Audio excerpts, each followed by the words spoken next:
From the NMSU Department of Journalism and Media Studies in collaboration with KRWG, this is the student-produced News22, where news matters. Good evening, everyone. I'm Ben Schlittler. And I'm Carrie Rogers. Well, despite Democrats' rough national loss celebration is still present for the party here in New Mexico. Last night, staff and supporters of Congressman Gabe Vasquez gathered to watch the returns, but as the night went on and the results started to shift towards former President Trump, Democrats began to lose hope. Backstage right now thinking that we're not going to make it. Democrats did, however, celebrate Congressman Vasquez winning a second term, defeating Yvette Herrell for the second time, and an overall win within most of the races for state representatives and state senate. And Samantha Dates is next with the first look at weather. Thank you, guys. Let's go ahead and take a look at those current conditions. Right now, the skies are cloudy and the temperature is sitting at a really nice 60 degrees. Those winds moving southwest at 7 miles per hour. The humidity at 38%, the dew point at 34 degrees, and the barometer at 29.72 inches. Today, we had a high of 67 degrees. The average was at 70 degrees, and a low for tonight of 46 degrees. Back in 2023, just last year, we had a record high of 82 degrees and a record low of 20 in 1959. We didn't have any rain today, leaving that yearly rainfall at just above 4 inches. That's all I've got for your first look. Now back to the desk. Every university depends on graduate students to do much of the work in the trenches, including here at NMSU. But those grad workers say they're not paid a decent wage. Today in Milton Hall, more than a dozen of those workers demonstrated outside a meeting room of their union negotiators and the university's negotiators. They say the university is stonewalling and dragging out the process with hired guns. Workers, our bargaining committee is just grad workers. We don't have any professional lawyers or anything like that on our bargaining committee. The university has 4 lawyers as well as senior admins on their bargaining committee. We're here fighting for what we need. The university is just not listening. The graduates union is asking for a pay raise, paid sick leave, and paid bereavement leave, which grad students at UNM already have. While we were celebrating Halloween last week, there was another more serious celebration getting underway. That's right. Dia de los Muertos, the Day of the Dead, is a Mexican tradition that involves altars, music, food, and flowers. Zaira Sanchez has more details. Every year, more than 50,000 people come out for this festival, where students and families in Ciudad Juárez remember their loved ones.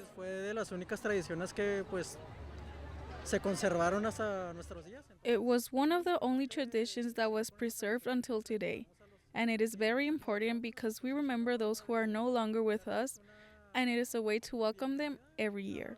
Late in the afternoon, this university campus overflows with tradition. Cempasúchil flowers and colorful cardboard crafts of Mexico. Alebrijes, which are magical beings formed with 2 skeletons with imaginary elements, such as cat ears, ajolotes, cow horns, butterfly wings, and feline tails. The altars honor all saints, as well as Frida Kahlo, Joan Sebastian, the Apache Victorio, and other well-known people. Students in the community helped make the Catrinas and Calacas. The Catrinas and Catrinas arose since the colonization, and then those were representations of the beings of the families. It is a representation of those who are no longer with us. Unlike other countries, in Mexico, death is commemorated in many ways. El Día de los Muertos, or Day of the Dead, is traditionally celebrated on November 1st and 2nd. It involves family and friends gathering to pay respects and remember those who have died. It is not a celebration that you live alone, but you share it with other people. Sometimes, the nostalgic feeling is mutual among all, and you feel a lot of company and you feel lovely. Music, dance, and food is also part of the celebration. For 4 decades, Dia de los Muertos has been the bond that's helped the border community to its Mexican roots. Zaira Sanchez, News Stay 22. tuned. Sam will be back with your national weather forecast.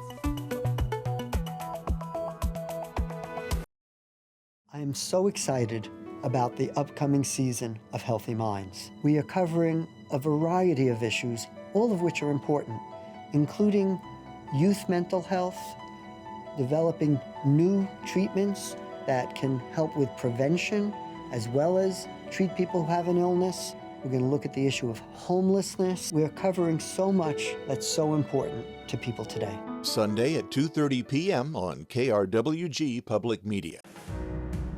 We're on the road again for another great season of the award-winning Weekends with Yankee. As always, we'll serve up mouth-watering dishes from the region's best chefs. Take you to fabulous locations off the beaten path. And lead you on adventures you won't want to miss. It's Weekends with Yankee, the ultimate insider's guide to New England. Saturday at 7:30 p.m. on KRWG-Public Media. Welcome back. You're watching News 22 Wednesday, where news matters. We're heading into the last weeks of this semester here at NMSU, and last Thursday on Halloween, the faculty and staff enjoyed the annual employee picnic. The food's always good, but this year there was the added effect of Halloween costumes, while students may enjoy partying or staying inside watching movies this Halloween. The NMSU employees celebrated outside. The music was great. It's good to have turnout like this, and it's good for culture building at the university. I think it's really important. There is also live music and raffles. Well, it snowed in Albuquerque. I know, and it could possibly be getting dangerously cold across the nation. Sam, what can you tell us about that? Well, I can tell you I was just in Albuquerque, and that is absolutely true. It is very cold there, and people in northern New Mexico should be getting ready for a very cold night. They're urged to take protection of themselves, their family, and their pets from severe weather hazards. The National Weather Service says this weather system is bringing snowfall and dangerously low visibility, powerful winds, freezing temperatures, particularly in northern New Mexico and the Rio Grande Valley. Now, let's go ahead and take a look at the national weather map. Starting off with the national forecast for tomorrow, let's take a look at some of these major cities across the nation. Starting off with San Francisco, 70 degrees and sunny. As you can see, this whole western block of the country is going to be experiencing some really nice sun tomorrow. In El Paso tomorrow, 60 degrees and raining. Make sure to pack your umbrella if you're going to be in or going to El Paso tomorrow. In Denver, a very cold day tomorrow, 37 degrees and snowing. In Houston, Texas, tomorrow, 85 degrees and cloudy, and in Chicago, 58 degrees and cloudy. Now looking onto my next map.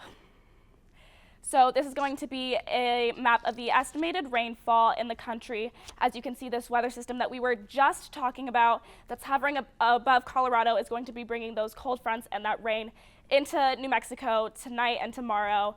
You can also see parts of Montana and North Dakota are experiencing some rain, as well as the Midwest and Ohio Valley. But what I really wanted to focus on is Florida right now, which was just issued a tropical storm warning, and my next map will be able to provide some context as to why. Now, what we're looking at right now is a map of Hurricane Rafael. The 11th hurricane of the season right now is hitting Cuba, where a lot of people still don't have power, and that storm is going to be hitting parts of southern Florida as well. Now, experts are saying that as the storm moves into the Gulf, it's going to be weakening because of those wind shears, meaning that it's going to be weakening before it hits the Gulf of Mexico. Now, that's all I have for your national weather forecast, but stay tuned because I'll be back with your local temperatures after the break.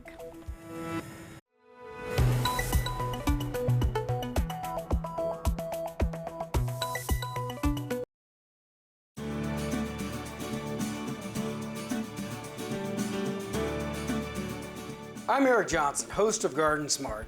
Each week we travel the country north to south, east to west, exploring some of the most exciting gardens, as well as talking to industry horticulturalists about design principles, new plants, and also how you can be more successful with your home garden. Saturday at 2:30 p.m. on KRWG Public Media. across the waves of grain and the fruited plains. The food traditions that shaped this nation This really is a labor of love. are being preserved Such an important story in one bowl. and rediscovered on America the Bountiful. Monday at 2 p.m. on KRWG Public Media. Welcome back. I've got your local temperatures right now in Farmington, 33 degrees, in Santa Fe, 31, in Albuquerque, 37. Like I just said, I just came down from there. Very, very cold weather and some snow and some rain as well. In Socorro, 40 degrees. In Roswell, 56 degrees. In Las Cruces right now, 60 degrees, and in Deming, 58. Tomorrow, things aren't going to be warming up too much. In Farmington, 43 degrees, Santa Fe, 35, in Albuquerque, 38 degrees tomorrow. In Socorro, 41, in Roswell, 48, and in Las Cruces, 60 degrees tomorrow. In Alamogordo tonight, expect some cloudy skies and some showers. It's going to be 42 degrees for the low tonight, and tomorrow a high of 54 with some rain and some snow tomorrow. In Truth or Consequences tonight, a low of 39 degrees.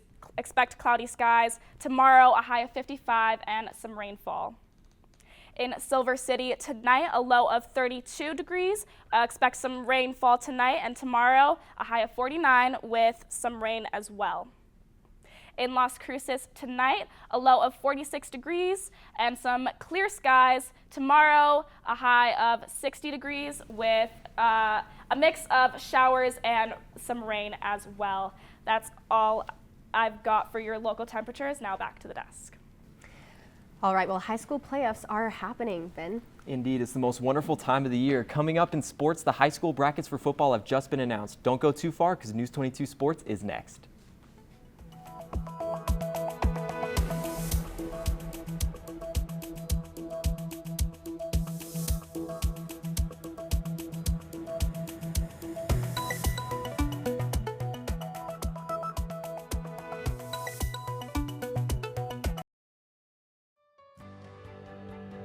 KRWG-TV-FM are licensed to New Mexico State University. The stations and university have an open meetings policy. The public may attend meetings of the Board of Regents and its committees, as well as the KRWG Patron Board as required by law. Meeting dates, times, and locations can be found online at krwg.org. How do dreams really come true? All of a sudden, like a bolt of lightning, I had an epiphany. Innovators and visionaries sit down with Kate Sullivan. You have to test your instinct, and you have to fail. To share their stories at their favorite restaurant. Trying to make something better. Enthusiasm. With people that I love. Savor great food and revealing conversations. I want my life to be my best work of art. To dine for with Kate Sullivan. Saturday at 8 p.m. on KRWG Public Media. This is KRWG-TV News 22 Sports. For the win! He got it! Welcome back. I'm Ben Schlittler, and let's talk sports. The bracket has been announced for the New Mexico high school football playoffs, and two Cruces teams look to end a 10-year title drought for the city. As expected, La Cueva and Centennial are the top seeds this year, with both steamrolling their way to undefeated seasons. And Las Cruces High School is the 5th seed and will take on the last team to qualify, the West Mesa Mustangs. It's been an up and down season for the Dogs, who haven't been able to win close in their 3 heartbreaking losses. Their junior quarterback, Gunnar Guardiola, has played outstanding, and he's going to need to if he's going to lead the Dogs to their first championship in a decade. Mesilla Valley Christian is also taking on Tatum this weekend in Hatch. Moving on to NMSU soccer, last week they took on UTEP in their last game of the year, and it turned out to be a nail-biter. The Aggies got caught napping to start the game, barely getting any shots up. Before they knew it, UTEP was up 2-1. But in the waning moments of the game, Meredith Scott put her Superman cape on and punched in a late goal with 3 minutes left to miraculously force a tie with UTEP, giving them the momentum heading into the conference tournament. Well, that's all we got for sports tonight. Join us tomorrow for more sports action. Still ahead on News 22, Sam will be back to take a look at your 5-day forecast.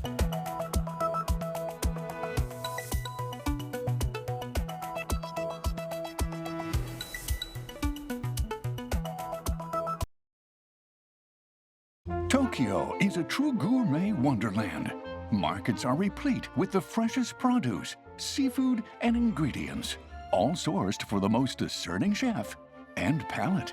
Discover the stories behind the culinary specialties that make this city so delicious. Watch Trails to Oishi Tokyo on NHK World Japan. Thursday at 2 p.m. on KRWG Public Media. Jay Schwanke's Life in Bloom returns for an all-new season on public television. Live a flower lifestyle and enhance your well-being with beautiful bouquets. Ideas for entertaining and crafting with flowers. There's even recipes and drinks with flowers. Join me and live the flower life every week on public television stations across the country. Saturday at 2 p.m. on KRWG Public Media. Let's take a look at our top stories. It was a rough night for Democrats nationally, but here in New Mexico, they achieved more than they hoped for. New Mexico residents across the state celebrated this year's Dia de los Muertos, and on Halloween, NMSU staff and faculty celebrated with their annual employee picnic. Now let's take a look at our 5-day forecast. Tomorrow, expect a little bit of sun and a little bit of rain. On Friday, things will be cooling down with a high of 55. Now, heading into the weekend, things are going to be warming up, lots of sun, and even on Sunday, things are going to be 70 degrees. That's all for your 5-day forecast. And that's all for News 22 Wednesday. Thank you everyone for joining us tonight. Tune in tomorrow night for more news. I'm Ben Schlittler. And I'm Carrie Rogers, and from the whole News 22 team, Ben, Sam, and myself, have a great night.